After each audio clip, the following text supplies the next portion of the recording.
Now starting with another audio clip, that is liquidation estate.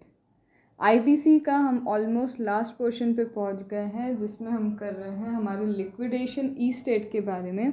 अब ये liquidation estate की listing कौन करेगा भाई, कि लिक्विडेटर क्या, लिक्विडेशन ई स्टेट मतलब एक कॉर्पोरेट डेटर जिसका लिक्विडेशन होना है, कितनी कितनी असेट्स वगैरह हैं उसके पास, ये सारी इसकी लिस्टिंग होगी। तो इस लिक्विडेशन ई स्टेट की लिस्टिंग कौन करेगा, किसकी ड्यूटी है, तो लिक्विडेटर की ड्यूटी है, उसे अपॉइंट ही इसलिए किया गया है। अब ये बोलते हैं कि ये जो लिक्विडेशन ई स्टेट होंगे, ये लिक्विडेटर के पास फिड्यूशरी क्या रहेंगे, कैपेसिटी में रहेंगे। अब ये फिड्यूशरी कैपेसिटी क्या होती है, तो देखो सेक्शन नंबर 36 आप लोग ओपन कर लो, जिसमें लिखा है लिक्विडेशन ई स्टेट के बारे में कि एक लिक्विडेटर की ड्यूटी है उसे लिक्विडेशन ई स्टेट की लिस्टिंग करनी है। सारी की सारी liquidation estate fiduciary capacity में रहेंगी, किसके पास, मेरे लिक्विडेटर के पास। Now we have to understand ये फिड्यूशरी कैपेसिटी क्या होता है। फिड्यूशरी कैपेसिटी का मतलब है ट्रस्ट बेसिस पे लिक्विडेटर तुम्हें दिया जा रहा है ये सारे असेट्स, ट्रस्ट कर रहे हैं तुम पे, एज एन ट्रस्टी तुम क्या करो, इन असेट्स को संभालो, इस तरह से इनकी डीलिंग करना, इस तरह से इन असेट्स को बेस्ट यूटिलाइज करना, इस तरह से बेस्ट लिक्विडेशन प्रोसेस स्टेब्लिश करना, जिस तरह से तुम अपनी खुद की असेट्स को डील करते। जिस तरह से अगर तुम्हारी खुद की असेट होती तो उसे एक मैक्सिमम मार्केट वैल्यू पे तुम क्या करते, सेल आउट करते। तो उसी तरह से बोल रहा है, सिर्फ उसी तरह से क्या करना, इन असेट्स को भी तुम क्या करना, यूटिलाइज करना। लिक्विडेशन ई स्टेट, इसका मतलब फिड्यूशरी कैपेसिटी में लिक्विडेटर के पास रहेगी, ट्रस्ट बेसिस पे रहेगी। यहाँ पे बोल रहे हैं ये लिक्विडेशन ई स्टेट किसके बेनिफिट के लिए यूटिलाइज होनी चाहिए, हमारे क्रेडिटर्स के बेनिफिट के लिए यूटिलाइज होनी चाहिए। कुछ चीज़ें इंक्लूड होंगी, कुछ चीज़ें इंक्लूड नहीं होंगी मेरी इस लिक्विडेशन ई स्टेट में। लिक्विडेशन ई स्टेट में कुछ चीज़ें तो इंक्लूड होंगी और कुछ चीज़ें बिल्कुल भी इंक्लूड नहीं होने वाली हैं। तो कौन सी चीज़ें इंक्लूड नहीं होगी मेरी लिक्विडेशन ई स्टेट में, पहले उसको देख लेते हैं। तो बोल रहे हैं आपकी ये जो लिक्विडेशन ई स्टेट है, इसमें अगर एक कॉर्पोरेट डेटर के पोजीशन में कोई ऐसी असेट है जो ओनर कॉर्पोरेट डेटर नहीं है, सिर्फ उसके पोजीशन में वो असेट हैं, सिर्फ उसके पोजीशन में वो असेट हैं, तो पोजीशन में होने के कारण क्या हो रहा है, यहाँ पे लिक्विडेशन किया जा रहा है। लिक्विडेशन ई स्टेट में पोजीशन वाली असेट है, ओनरशिप हमारे कॉर्पोरेट डेटर की नहीं है, उसे इंक्लूड नहीं करेंगे। कोई भी असेट मेरी इंडियन सब्सिडरी हो या फॉरेन सब्सिडरी हो उसकी है तो भी इंक्लूड नहीं होगी। कोई भी पर्सनल एसेट शेयर होल्डर्स की या पार्टनर्स की हम इंक्लूड नहीं करेंगे, या फिर ऐसी कोई भी एसेट जो mutual discussion already creditor debtor का हो चुका है। सपोज क्रेडिटर डेटर के बीच में ये डिसाइड हो गया कि आप एक काम करो, मुझे ये वाली एसेट दे दो, तो मैं मान लूँगा मुझे जितना पैसा आपको देना चाहिए था आप दे चुके हो, तो म्यूचुअली डिस्कस कर चुके हैं कि एसेट का लेन देन करके वो लोग क्या कर लेंगे, सेट ऑफ कर लेंगे क्लेम को। तो ऐसी एसेट्स भी हम ई स्टेट में इंक्लूड नहीं करेंगे, और वो एसेट्स भी इंक्लूड नहीं करेंगे जो खुद क्या है, बोर्ड ने स्पेसिफाई की है। थर्ड पार्टी के एसेट्स आपके पोजीशन में हैं, बोर्ड कुछ स्पेसिफाई करता है, या फिर असेट म्यूचुअल डीलिंग वाली है, mutually corporate debtor creditor deal कर चुके हैं, असेट इंडियन या फॉरेन सब्सिडरी की है, या फिर पर्सनल असेट हमारे शेयर होल्डर्स की या फिर पार्टनर्स की है, तो इन केस में ये लिक्विडेशन ई स्टेट का पार्ट नहीं बनती है। क्या चीज़ें इसका मतलब लिक्विडेशन ई स्टेट का पार्ट बन जाएगी, तो वो सारी असेट, चाहे वो टेंजिबल हो इंटेंजिबल हो, भले ही असेट आपके पोजीशन में नहीं है बट ओनरशिप उस असेट की आपकी ही है, कॉर्पोरेट डेटर ओनरशिप राइट आपके पास है, भले ही पोजीशन में हो या नहीं हो, वो सारी ई स्टेट का पार्ट बनेगी। वो सारी की सारी असेट जो इंसॉल्वेंसी कमेंसमेंट जिस दिन हुई थी उस दिन आपकी थी, जिस दिन इंसॉल्वेंसी कमेंस हुआ था, इंसॉल्वेंसी कमेंसमेंट की डेट पे जो भी असेट्स आपकी थी वो सारी की सारी असेट लिक्विडेशन ई स्टेट का क्या बनती है, पार्ट बनती है। सारे सिक्योरिटी, सारे शेयर्स सब्सिडरी में, I am again speaking about this thing, सारी सिक्योरिटी और शेयर्स जो आपकी सब्सिडरी में, आप सब्सिडरी में जितनी शेयर होल्डिंग रखते हो वो सारे शेयर्स भी लिक्विडेशन ई स्टेट का पार्ट बनेंगे, लेकिन सब्सिडरी की असेट आपकी असेट नहीं कहलाती है। Point to be noted over here. कोई कॉन्ट्रैक्चुअल राइट है या फिर एंकम्बर्ड है, मतलब किसी पे चार्ज क्रिएट किया है, ऐसी असेट, तो एंकम्बर्ड असेट भी होगी तो वो भी आपके स्टेट का पार्ट बनेगी।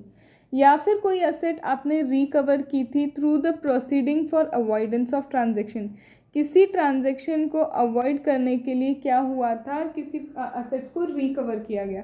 सपोज करो कोई प्रेफरेंशियल ट्रांजैक्शन हुआ था, या फिर क्या है कोई अंडर वैल्यूड ट्रांजैक्शन हुआ है।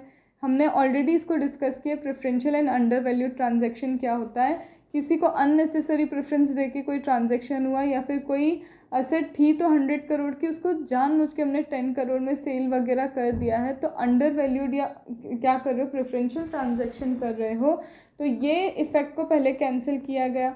क्या हुआ यहाँ पे, एडजुडिकेटिंग अथॉरिटी ने इस ट्रांजैक्शन को कैंसिल किया, वो असेट आपको वापस रिकवर हो जाएगी, वो जो असेट आपने सेल किया वो वापस रिकवर कर लेंगे उससे। तो ऐसी असेट जो रिकवर कर रहे हो अवॉइडेंस ऑफ ट्रांजैक्शन के कारण, या फिर कोई भी असेट जो क्या है आपकी ओनरशिप में ही है, आपकी ही ओनरशिप है, ऐसा कोड बोलता है। तो ऐसी कोई भी असेट या फिर असेट्स बेचने के बाद जो भी कैश रियलाइज होता है, ये सब आपके लिक्विडेशन ई स्टेट का पार्ट बनेंगे। तो कौन कौन सी असेट आती है, जो इंसॉल्वेंसी कमेंसमेंट की डेट पे हो, चाहे टेंजिबल हो, इनटेंजिबल हो, कॉन्ट्रैक्चुअल राइट हो, सिक्योरिटी हो, शेयर्स हो सब्सिडरी में, या फिर कोई ऐसी एसेट जिसका पोजीशन नहीं है पर ओनरशिप आपके पास है, इनकम्बर्ड एसेट हो, कॉन्ट्रैक्चुअल राइट वाली हो, जो असेट रिकवर हुई है अवॉइडेंस ऑफ ट्रांजैक्शन के कारण, ये सारी की सारी असेट्स आपके किसका पार्ट बनेगी, लिक्विडेशन ई स्टेट का पार्ट बनती है। सारी की सारी एसेट किसका पार्ट बनती है, आपके लिक्विडेशन ई स्टेट का पार्ट बनती है। इसके बाद आता है आपका सेक्शन नंबर 37 जो बताता है लिक्विडेटर कौन कौन सी इन्फॉर्मेशन एक्सेस कर सकता है। तो लिक्विडेटर क्या कर सकता है, ऑलमोस्ट इन्फॉर्मेशन यूटिलिटी हो गई, डेटाबेस जो बोर्ड के पास है, या फिर कोई भी स्पेसिफाइड सोर्स जो बोर्ड ने बता के रखा है, उन सब चीज़ों को लिक्विडेटर एक्सेस कर सकता है। इन्फॉर्मेशन यूटिलिटी को, डेटाबेस जो बोर्ड के पास है जो बोर्ड ने स्पेसिफाई किया है, या फिर इंफॉर्मेशन सिस्टम सिक्योरिटी या असेट से रिलेटेड किसी भी लॉ ने दिया हो, या फिर information system financial non financial liability का किसी भी लॉ में, क्रेडिट इंफॉर्मेशन सिस्टम किसी भी लॉ का, तो किसी भी लॉ का क्रेडिट इंफॉर्मेशन सिस्टम हो गया, किसी भी कोई भी information system financial non financial liability का, कोई भी इंफॉर्मेशन सिस्टम सिक्योरिटी असेट का, ये सारी चीज़ों को एक्सेस कर सकता है मेरा लिक्विडेटर। इसे एक बार सिर्फ रीड करना है। या फिर कोई भी agency, central government, state government की रजिस्ट्रेशन अथॉरिटी, इन सब के पास जाके लिक्विडेटर इंफॉर्मेशन एक्सेस कर सकता है, इंफॉर्मेशन ले सकता है कॉर्पोरेट डेटर के बारे में। अब इसके बाद बोलते हैं और क्या राइट है लिक्विडेटर के पास। तो लिक्विडेटर क्या कर सकता है, तो लिक्विडेटर क्या कर सकता है, ये सारी राइट्स आपने लिक्विडेटर को दी। अब वो पूछ रहे क्रेडिटर के पास क्या राइट है, तो क्रेडिटर सारी की सारी फाइनेंशियल इन्फॉर्मेशन जो भी लगती है, तो फाइनेंशियल इन्फॉर्मेशन किससे ले सकता है, लिक्विडेटर से ले सकता है। लेकिन अगर सपोज करो लिक्विडेटर फाइनेंशियल इन्फॉर्मेशन नहीं दे पा रहा है क्रेडिटर को ड्यू टू लाइक कॉन्फिडेंशियलिटी का रीज़न है या कोई और रीज़न है, तो विद इन 7 डेज़ हमारे लिक्विडेटर को इन्फॉर्म करना होगा क्रेडिटर को विथ रीज़न कि वो क्यों ये फाइनेंशियल इन्फॉर्मेशन अभी प्रोवाइड नहीं कर पा रहा है। ये है हमारा लिक्विडेशन ई स्टेट के बारे में, और क्रेडिटर्स जो इन्फॉर्मेशन ले सकते हैं उसके बारे में, और लिक्विडेटर किन किन इन्फॉर्मेशन को एक्सेस कर सकता है। तो हमने देखा इन्फॉर्मेशन यूटिलिटी को एक्सेस कर सकता है, सेंट्रल गवर्नमेंट, स्टेट गवर्नमेंट में जो एजेंसी है वहाँ से कुछ भी मांग सकता है, रजिस्ट्रेशन अथॉरिटी से ले सकता है, फाइनेंशियल नॉन फाइनेंशियल इन्फॉर्मेशन किसी भी लॉ के अंदर जो इन्फॉर्मेशन सिस्टम है उससे ले सकता है, किसी सिक्योरिटी एसेट के बारे में इंफॉर्मेशन है वहाँ से किसी भी लॉ में ले सकता है इंफॉर्मेशन। तो लिक्विडेटर की ये पावर है जहाँ से वो क्या कर सकता है, एक्सेस कर सकता है इंफॉर्मेशन को। अब फिर आता है हमारा सेक्शन नंबर 38। सेक्शन नंबर 38 कहता है कि लिक्विडेटर क्या करेगा, कंसोलिडेट करेगा सारे क्लेम्स को। अब बड़े ध्यान से सुनना, इजी सी सिंपल सी प्रोसेस है। जैसे ही लिक्विडेशन कमेंस होता है, जैसे ही क्या होता है, लिक्विडेशन कमेंस होता है, तो लिक्विडेशन कमेंसमेंट के 30 डेज़ के अंदर क्या करता है, लिक्विडेटर क्लेम को कलेक्ट करता है। जितने भी अलग अलग तरह के क्लेम हैं इन सारे क्लेम को क्या करेगा, कलेक्ट करेगा 30 डेज़ के अंदर। अब जो भी क्लेम आएंगे, सपोज करो फाइनेंशियल क्रेडिटर है तो फाइनेंशियल क्रेडिटर का क्लेम तो इन्फॉर्मेशन यूटिलिटी से ही पता चल जाएगा, फाइनेंशियल क्रेडिटर क्लेम करेगा। अगर इस फाइनेंशियल क्रेडिटर का क्लेम मेरा इन्फॉर्मेशन यूटिलिटी जो है, इन्फॉर्मेशन यूटिलिटी याद कीजिए फर्स्ट वाले ऑडियो क्लिप में भी था और हम लोग ने क्लास में ऑलरेडी पढ़ रखा है कि इन्फॉर्मेशन यूटिलिटी क्या होता है। तो कोई भी कंपनी अपने क्रेडिटर और डेटर की इन्फॉर्मेशन यूटिलिटी पे अपलोड करती है।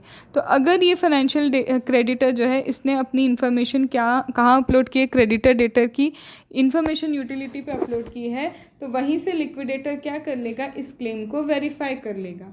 सबमिशन कैसे करना है, सबमिशन का मैनर भी बताया जाएगा और इसका वेरिफिकेशन तो इन्फॉर्मेशन यूटिलिटी से ही हो जाएगा। बट सपोज़ करो ये क्लेम क्या है, रिकॉर्ड नहीं किया है इन्फॉर्मेशन यूटिलिटी पे, तो किस तरह से क्लेम सबमिट होगा ये बोर्ड बताएगा किसको, फाइनेंशियल क्रेडिटर को, कि इस मैनर में आपको क्लेम सबमिट करना है। और ये जनरली मैनर वैसा ही होता है जो मैनर ऑपरेशनल क्रेडिटर को बता के रखा है। क्यों? क्योंकि ऑपरेशनल क्रेडिटर का इन्फॉर्मेशन यूटिलिटी पे क्या नहीं होती, कोई इन्फॉर्मेशन नहीं डली होती है, ये सिर्फ फाइनेंशियल क्रेडिटर की होती है। तो बोर्ड बताता है ऑपरेशनल क्रेडिटर को कि आप किस मैनर में क्लेम करेंगे। तो सेम मैनर कहीं ना कहीं अप्लाई कर दिया जाता है उन फाइनेंशियल क्रेडिटर्स के लिए जिनका रिकॉर्ड इन्फॉर्मेशन यूटिलिटी पे नहीं है। फिर ये सारे जो क्लेम आएंगे, चाहे ऑपरेशनल क्रेडिटर से आए या फाइनेंशियल क्रेडिटर से आए, फाइनेंशियल क्रेडिटर या तो इन्फॉर्मेशन यूटिलिटी का रिकॉर्ड देगा या फिर वही मैनर अप्लाई करेगा जो ऑपरेशनल क्रेडिटर का है। और ये मैनर बताता कौन है, बोर्ड बताता है। यहाँ पे क्लेम देने के बाद इन्हें टाइम दिया जाता है 14 डेज़ का कि आप चाहो तो क्लेम को क्या कर सकते हो, विड्रॉ कर सकते हो। कोई चेंजेस हैं तो कोई चेंजेस अगर आपको लग रहे हैं तो वो चेंजेस भी कर सकते हैं। एक बार अगर क्या हो जाता है, क्लेम वगैरह चीज़ें एक्सेप्ट हो जाती है तो उसके बाद चेंजेस अलाउ नहीं है। अभी 14 दिन का टाइम है। सबमिशन ऑफ क्लेम से 14 डेज़ के अंदर या तो विड्रॉ कर सकते हो या वेरिएशन कर सकते हैं। अब हमारा लिक्विडेटर क्या करेगा, इन क्लेम्स को वेरीफाई करेगा। किस तरह से वेरीफाई करेगा, देखो अगर ऑलरेडी इन्फॉर्मेशन यूटिलिटी पे डला है तो फाइनेंशियल क्रेडिटर के रिस्पेक्ट में तो हमारे अभी हमने पढ़ा है कि इन्फॉर्मेशन यूटिलिटी का एक्सेस लिक्विडेटर के पास भी है। अभी हमने पढ़ा कि हमारे लिक्विडेटर के पास इन्फॉर्मेशन यूटिलिटी का एक्सेस है तो वो वहीं से देख लेगा।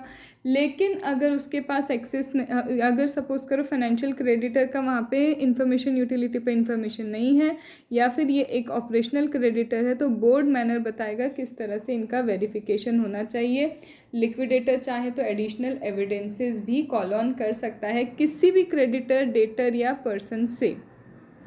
अब जैसे ही लिक्विडेटर ने वेरिफिकेशन किया, जैसे ही क्या किया, लिक्विडेटर ने वेरिफिकेशन कर लिया, तो वेरिफिकेशन करने के बाद या तो लिक्विडेटर क्लेम को एडमिट करेगा या फिर लिक्विडेटर क्लेम को रिजेक्ट कर सकता है। रिजेक्शन पार्टली भी हो सकता है, रिजेक्शन कंप्लीट भी हो सकता है, कंप्लीट रिजेक्शन भी हो सकता है, पार्ट रिजेक्शन भी हो सकता है, चाहे एडमिट हो चाहे रिजेक्ट हो। लेकिन लिक्विडेटर को डिसीजन अपना 7 डेज़ के अंदर देना होगा कॉर्पोरेट डेटर एंड क्रेडिटर को कि कौन कौन से क्लेम उसने किनके रिजेक्ट किए, किनके एक्सेप्ट किया है, किनके पार्टली एक्सेप्ट पार्टली रिजेक्ट किए। तो ये सारी चीज़ें कम्युनिकेट करके देनी होगी with in 7 days corporate debtor या फिर कॉर्पोरेट डेटर एंड क्रेडिटर को। तो ये था हमारा सेक्शन नंबर 40। अब आता है सेक्शन नंबर 41 जिसमें क्या होगा, क्लेम का वैल्यूएशन कौन करेगा, मेरा लिक्विडेटर। तो लिक्विडेटर क्या करेगा, क्लेम का वैल्यूएशन करेगा। जैसे ही क्लेम एडमिट कर लिया जाता है तो हमारा बोर्ड बताएगा कि किस तरह से क्लेम को वैल्यू करना है। ये भी कौन बताता है, बोर्ड बताता है कि किस तरह से क्लेम को क्या किया जाना चाहिए, वैल्यू किया जाना चाहिए। अब इसके बाद सपोज करो लिक्विडेटर ने रिजेक्ट कर दिया क्लेम या फिर लिक्विडेटर ने ऐसा कोई क्लेम एक्सेप्ट कर लिया जो दूसरे पर्सन को लगता है ये क्लेम तो गलत एक्सेप्ट हुआ है। तो इस केस में लिक्विडेटर के अगेंस्ट में एडजुडिकेटिंग अथॉरिटी के पास विद इन 14 डेज आप जा सकते हैं। That means appeal against the order of liquidator. Liquidator के ऑर्डर के अगेंस्ट अपील कितने दिन में की जा सकती है, विद इन 14 डेज। या तो उसने लिक्विडेटर ने एक्सेप्ट किया होगा क्लेम या तो रिजेक्ट किया होगा। तो एज द केस में भी 14 डेज़ के अंदर कहाँ जा सकते हैं, क्लेम करने एडजुडिकेटिंग अथॉरिटी के पास विद इन 14 डेज़ जाया जा सकता है। तो ये ओवरऑल प्रोसेस थी हमारी किसकी, लिक्विडेशन से related.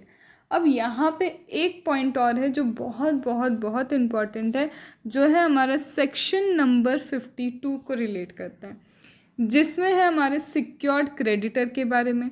Secured creditor liquidation proceeding जब चलती है हमारे सिक्योर्ड क्रेडिटर की, तब उनके पास क्या ऑप्शन होते हैं।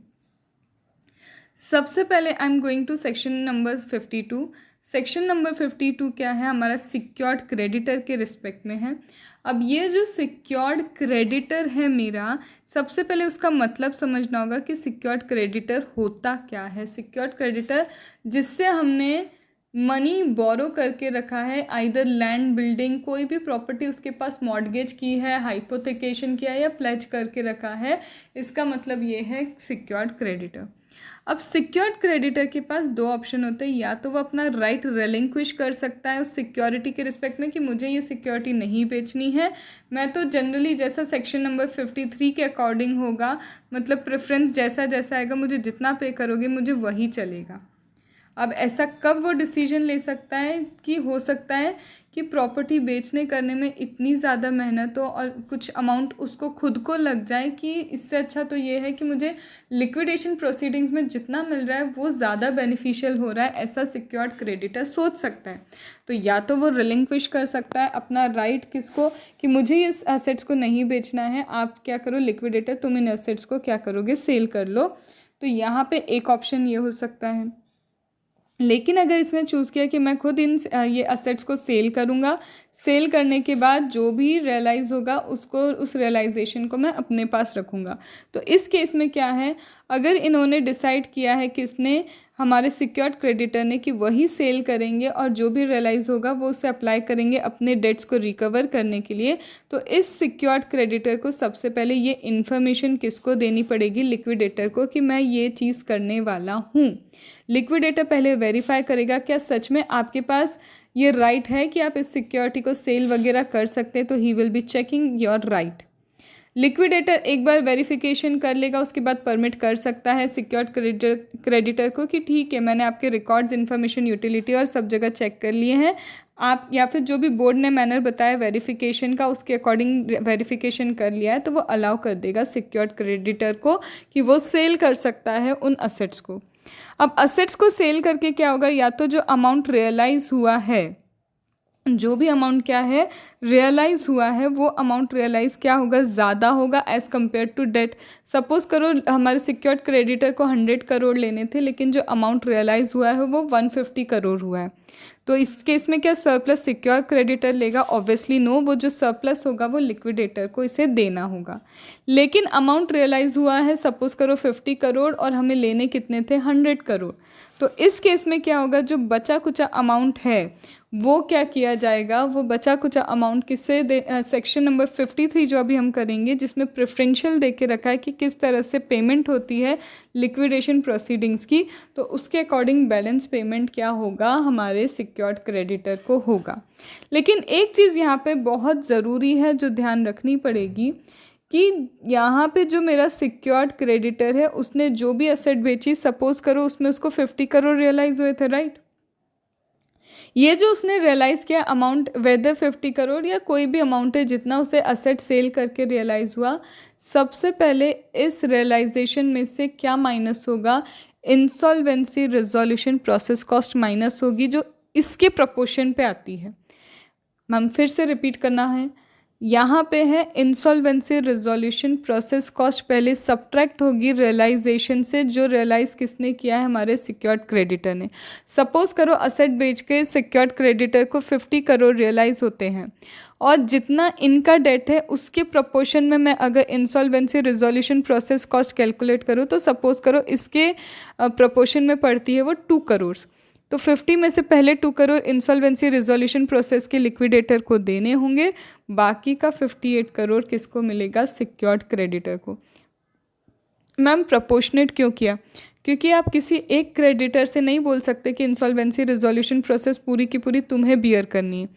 इनकी डेट का जितना प्रोपोर्शन है उस टोटल डेट इनकी जितनी डेट है डिवाइड बाय टोटल डेट, उसके प्रोपोर्शन में हमें क्या करना होगा, आईपीसी का कॉस्ट लेना होगा। कैसे लोगे, टोटल डेट जब इतना है तो इंसॉल्वेंसी रिजोल्यूशन प्रोसेस कॉस्ट इतना, और टोटल डेट पर्टिकुलर क्रेडिटर का इतना है तो उसके रिस्पेक्ट में इंसॉल्वेंसी रिजोल्यूशन प्रोसेस कॉस्ट कितना होगा। मतलब तुम्हें यूनिटरी मेथड लगा के ये कॉस्ट कैलकुलेट करनी होगी इस प्रोपोर्शन में, और वो रियलाइज में से पहले क्या करना होगा, सब्ट्रैक्ट करना होगा।